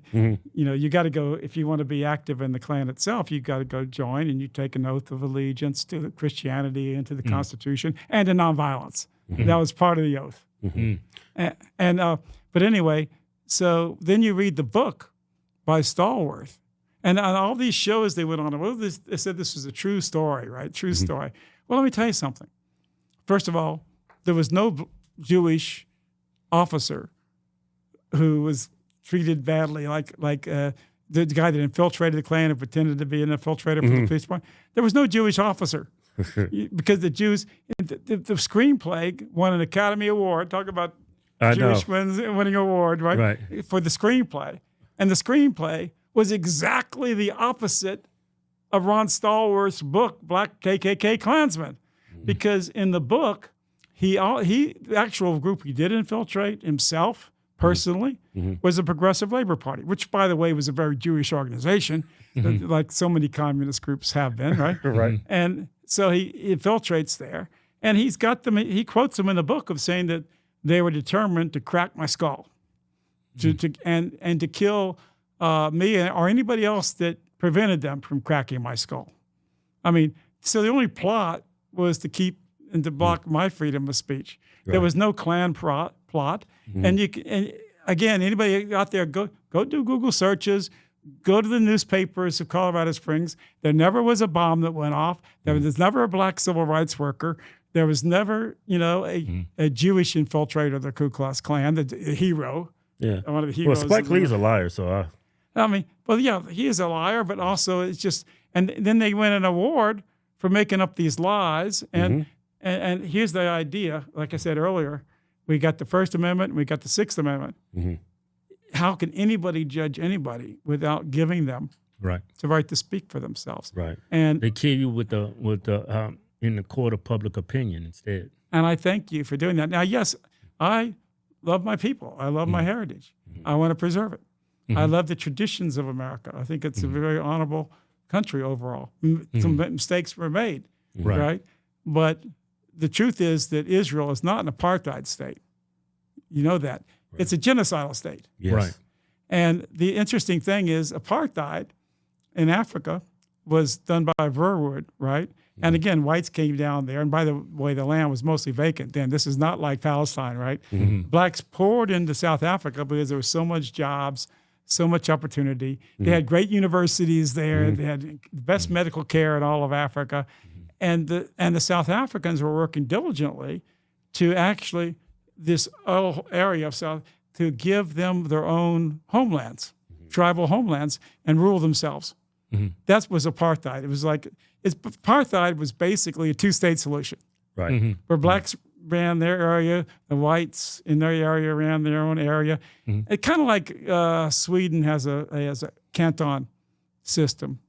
And not Sweden, excuse me, Switzerland.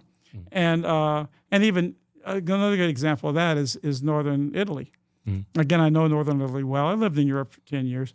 And Northern Italy was actually, in Northern Italy, we had the Germanic part. It was part of Austria at one time.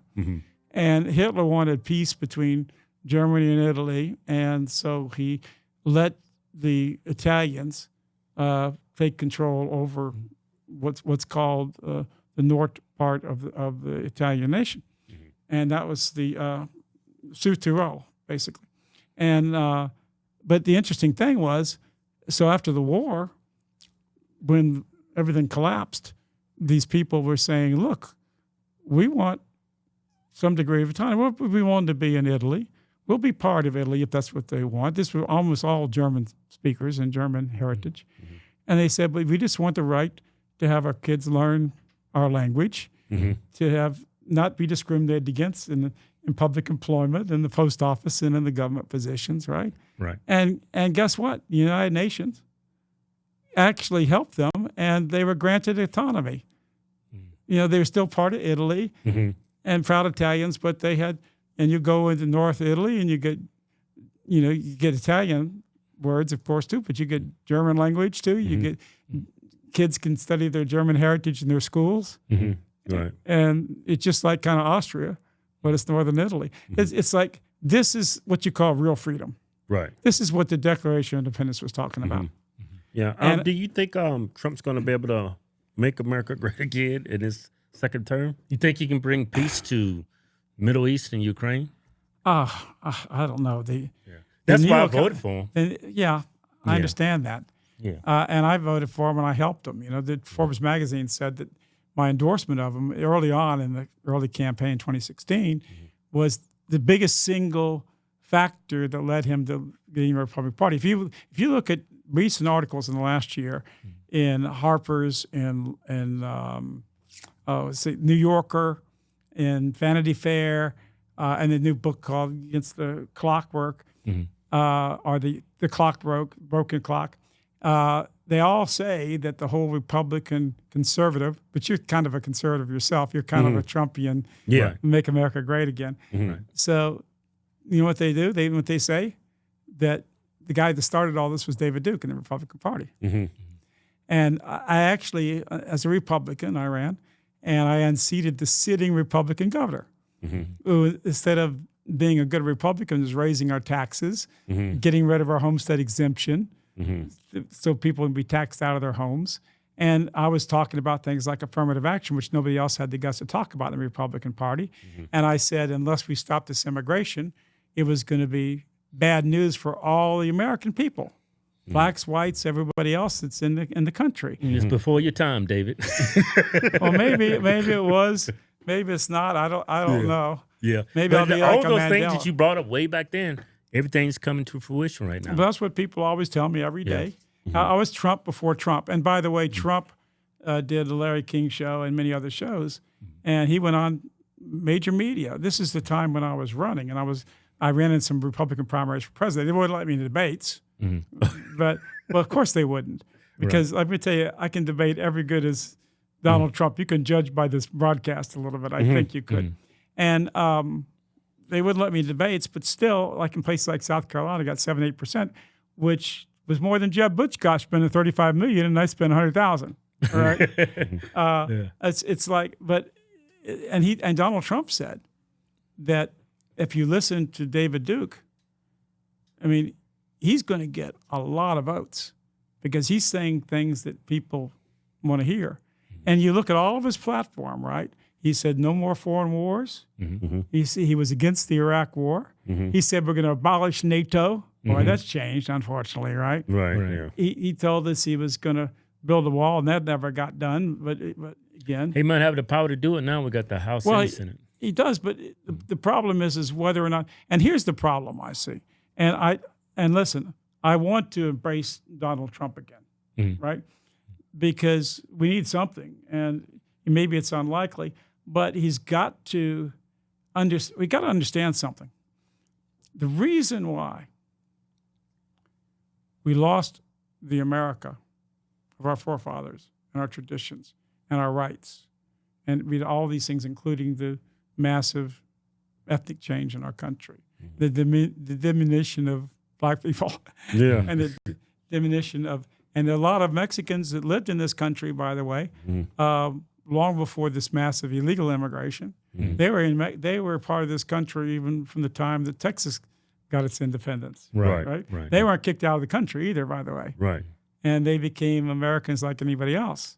And by the way, Spanish descent is great. I love the Spanish descent of Europeans. I love there's a lot of diversity among Europeans. Right. So there's so it's like all these things happened, right, from one driving force. I've got I do a show. It's a live show every day on the radio. It's on rinceradio.com. You can find it. You can go to my website, David. They let you on the radio, huh? Well, it's on the internet, and we have a lot of listeners around the world, and you can find it at davidduke.com. You can find a lot of links, and my site has thousands of articles I've written over the years. Okay. And I've also been defending Palestine for my whole even before I was an adult. I mean, from the time I was 15, 16 years old, because, and I'll tell you something, and I hope that every Palestinian listens to this program realizes what I'm saying right now. I really believe that not only Palestinians should be thankful for people rising up as they did in Gaza against this evil force, this murderous, genocidal force, and trying to take their country back. They did a service for the European peoples and a service for the entire world. Because I do believe the greatest threat to all of humanity is Jewish supremacy, Jewish supremacism. That's who's behind the globalism. That's who's behind the critical so-called race theory, the critical gender theory. Yeah. That's trying to cut off the organs of our children. It's part of that religion. It almost feels like, David, like they've built this infrastructure to manipulate the entire world. Like here in America, you got Democrats and you got Republicans. But it feels like to me, the more I come aware of what's going on, it's like you got this script, you're going to distract America while we run the world. Well, and what they've done is that they've exposed, in my book, Jewish Supremacy, and Jewish Supremacism is the name of it. And in my book, I have 3 chapters on Israel. It's a great book. You're going to enjoy it. I'm going to give you a copy of it today before I go, and I'll sign it for you if you like. Okay. I'd be honored to. Yeah. And I'll be waiting for your books to come out. Okay. Okay. And but anyway, so if you read this book, I predicted all this. I said, so here's the issue. To make it real clear what my position on Jews, I'll just make it clear, very clear. And I think that I've justified this. I am not condemning all Jews by saying this. I am condemning these radical Jewish racist supremacists. And they are controlling the Jewish people, just like they're controlling the American people and the European people and much of the world. They've inflicted incredible wars. I mean, the genocide going on against Palestine, they've been doing genocides on Europeans long before this, and they've done genocides on many other peoples as well. Just read, They funded civil war read the town in America, right? On both sides. Well, they funded, there were lots of bankers, and the Rothschilds were the biggest really banking institutions of the world for many, many decades and many, many centuries, actually. And the Rothschilds are famous, and they write books about the Rothschilds, right? And there's a good book on the Rothschilds and how they literally took over a lot of Great Britain by this fraud. What they did is that when Napoleon was fighting at Waterloo against the British, and so they had this scheme. They have lots of schemes. I mean, by the way, the Epstein spy ring was a scheme. Right. It's like Ari Menashe, who was one of the people. Epstein, he was Jewish, huh? Yeah. He was super Jew, man. Epstein.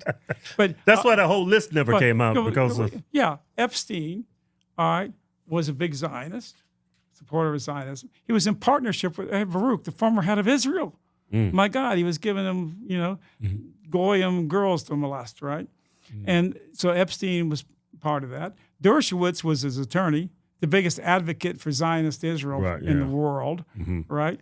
Ari Menashe was the member of the Israeli Intelligence Directorate, right? Ari Menashe was the handler for Ghislaine Maxwell's father, who was the most famous spy in Israeli history. Wow. And when he died, all the 6 leaders of the Mossad were at the funeral, and celebrating the guy, right? This was, and by the way, Maxwell's name wasn't Maxwell. It was like Bayard, Ilan, some big Jewish guy, right? Right. Yeah. And he was a media mogul too, and that's exactly how they control us too, by the media mogul. And so the Epstein client list never coming out, huh? Too many Jews involved? Well, it's not. Well, yeah, and also they want to be able to blackmail these people. Yeah. I mean, if they've got, I don't know if they got tapes on Trump. I hope to God they don't. Right. But I don't know why Trump. See, Trump got to know. I mean, the people behind. People understand that the impeachment of Trump was all bullshit. The whole thing about Russian collusion, even the investigation by Mueller, showed it wasn't true. Correct? Right. I don't think I'm getting too technical for you guys. No. I think all the young people, too, are following what we're talking about here. Yeah, even a Democrat can understand. So Epstein, the whole spy ring, was based on, and Ari Menashe said it, it was the ultimate blackmail. Look, if you're a Jew and you want to control, say, the royal family, right? You get the royal family mixed up and get them with film because they filmed everything. In fact, even the spy mansion in New York was done by Wexner, right? Yeah. Or the Mega Group, who was Victoria's Secret guy. He was given a $62 million mansion. It was called a James Bond style mansion. Every room was bugged, right? And by the way, he had a big painting on the wall as you walk into the mansion of Bill Clinton in a cum-stained blue dress. I mean, this is That's true crazy. stuff. Yeah. I'm sorry to use that word, but No, that's totally fine. Sperm Come stain, stain. totally. Yeah. but you know, I mean, because and if that was that was a symbolic idea, and Clinton was another one of these big kind of Jewish presidents. I published in my book, Jewish Supremacists, a list of all the ambassadors. You'd think you were getting ambassadors from Israel. They're all Jewish Zionists loyal to Israel, but they're ambassadors for America. And now Trump apparently appointed Huckabee to be the ambassador to Israel. Right. Yeah. But you know, it's stupid to have a person loyal to Israel and supporting genocide of Israel. Right. When you have an ambassador, you should be representing your country's interests Right. overseas, Right. not the country that you're going to represent. Right. Right? That you're going to be an ambassador to. Right. You're supposed to be fighting for the interest of America. And so Trump knows. I mean, Trump's got to know. Who led the impeachment? Well, it was well, we can just go through it really easily, right? We had Schiff of the Intelligence Committee. Now, here we had a Jew, loyalty to a foreign country, head of our intelligence, right? Right. Then we have another guy who was leading the impeachment, Engel. And here's a Jew, head of the Foreign Relations Committee, and makes sure that Israel gets all of our tax money, right? Right. And fights our wars, right? Right. And then you had the head of the judiciary. Boy, that's a good, accurate name. And that's a good name for it, the judiciary, right? And now, of course, we have the Biden administration, and you look at it, you know, of the most classic of the most classic appointments, by the way, in the Biden cabinet were Jews.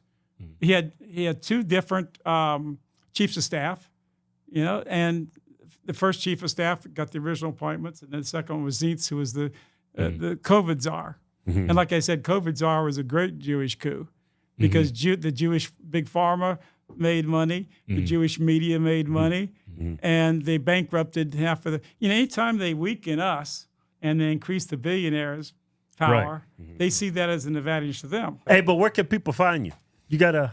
Yeah, they could. Well, you know what? They can, if they have the courage and they have the stick it to it. They can send me some snail mail. Yeah. Right, and they can write me at David Duke, and my address is Box 188, Mandeville, Louisiana, 70470. How you spell that, Mandeville? MANDE. Okay. VILLE, Louisiana, 7040.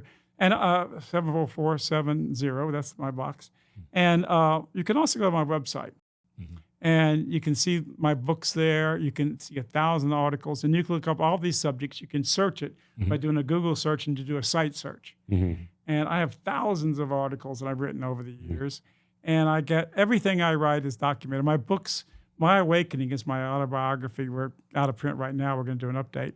But right now, that book's got, 1,200 citations, footnotes. It's an academic cited book. Yeah, we got a gift for you. You probably don't need it. It's like a gag gift. Okay. It's the N-word pass.